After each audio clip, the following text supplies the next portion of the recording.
Good day. Today, I will demonstrate the forearm pass, also known as passing or bumping in volleyball. The forearm pass is used to receive the ball from a serve or attack and direct it to the setter. It is very important because it is usually the first contact that starts a play.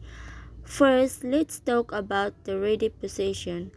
Stand with your feet shoulder width apart, bend your knees slightly and lean your body forward. Keep your eyes on the ball and stay alert.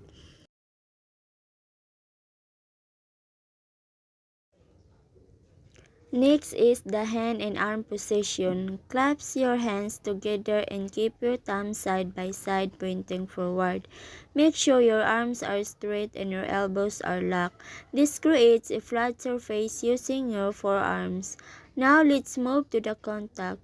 When the ball comes toward you, move your feet to get in position. Do not swing your arms, instead use your legs to push upward. Contact the ball using your forearms just above your wrist. The goal is to control the ball, not hit it hard. After that, it is the follow through. Let your arms move slightly upward after contact. Keep your body balanced and ready for the next move.